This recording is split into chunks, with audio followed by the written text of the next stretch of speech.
Hey, salut tout le monde. On est là de nouveau pour que je vous présente quelqu'un de l'équipe. Alors ici, j'ai plein de noms, vous voyez. Alors, je vais tourner là-dedans pour choisir qui ce sera la prochaine personne. Tout va bien, tout va bien. Je vais donc tournicoter. Quoi? Ah, il y en avait un là. Oh, c'est Priscille. Trop bien. Alors, il faut que je vous dise un truc par rapport à Priscille. Oui, parce qu'avant, je la connaissais pas. Et puis, j'ai prié, j'ai dit à Dieu, oh, il faut que tu m'envoies quelqu'un. Envoie-moi quelqu'un qui puisse m'aider. Seigneur. Et puis, oh, extraordinaire. C'est à peu près comme ça que ça s'est passé. En fait, je crois que... Elle va vous expliquer. Schnecky. Alors, comment je suis arrivée ici? Ça fait bien longtemps maintenant, ça doit faire 6 ans. À la base, j'étais à l'école d'art et on était allé dans un musée d'art contemporain et vraiment je me disais mais à quoi ça sert l'art? Il y a personne, il y a juste des bouts de métal. Je veux pas faire ça. Et je sentais que Dieu me demandait d'aller là. Pourquoi? À un moment, j'étais vraiment tellement énervée et pour me calmer, j'ai sorti une BD de l'étagère. Ça parlait d'un robot qui est dans tous ses problèmes et il cherche à rencontrer son créateur. Et au fil de l'histoire, il finit par le trouver. Et il lui demande mais pourquoi est-ce que tu m'as créé? Et le créateur, il lui dit mais je t'aime, je t'ai toujours aimé. Tout ce que j'ai fait là, c'est pour toi, pour qu'on soit ensemble. Et ça m'a tellement touchée. Je sentais vraiment Dieu me dire ces paroles. Et en même temps, je me disais, mais oui, c'est ça qui me montre que l'art peut être utile, peut être utilisé. Il n'y a pas besoin d'avoir fait de grandes études. Et je me suis dit, oui, c'est ça que je veux faire. Et quelques mois ont passé et je me suis retrouvée à faire venir à l'atelier Odercé pour juste 1 mois en tant que bénévole.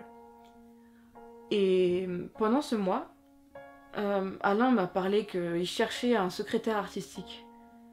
Et je voyais vraiment qu'il galérait, qu'il avait besoin d'aide. Alors un soir, j'ai demandé à Dieu, mais vraiment fais qu'il trouve cette personne, je vois vraiment qu'il en a besoin.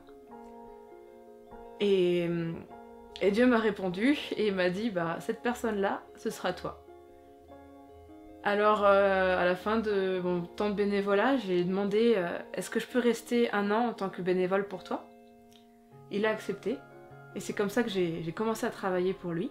J'ai mis en couleur la BD de Roby, cette BD qui m'avait tellement touchée. Et j'étais là vraiment les mêmes pages. J'étais en train de les colorier pour en faire après un calendrier. Et c'était tellement magnifique pour moi. Le temps a passé, on a travaillé ensemble sur Rendez-vous dans la forêt par exemple.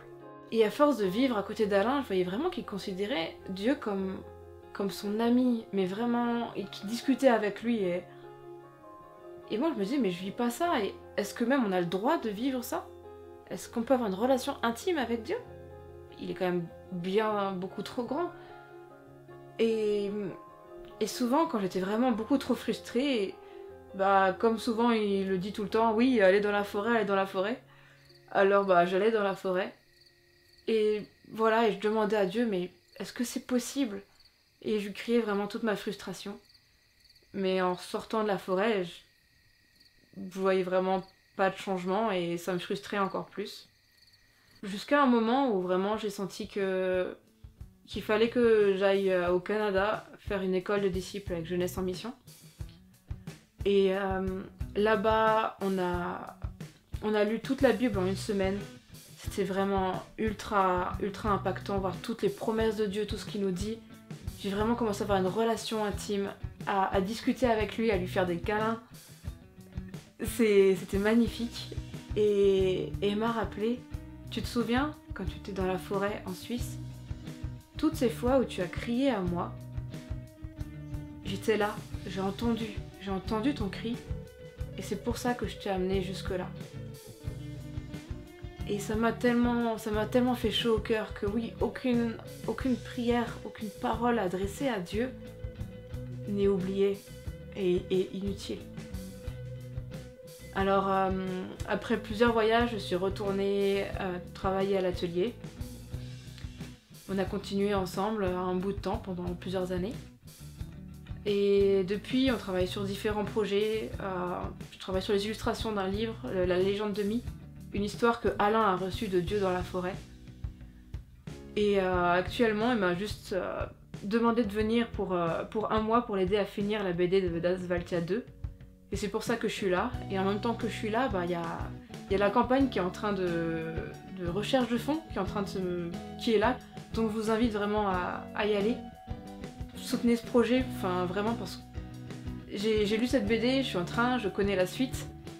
Et vraiment, j'ai vraiment hâte que la série soit finie. Et vraiment que chacun puisse découvrir toute la profondeur, la richesse de vraiment tout ce qu'on peut apprendre par cette BD.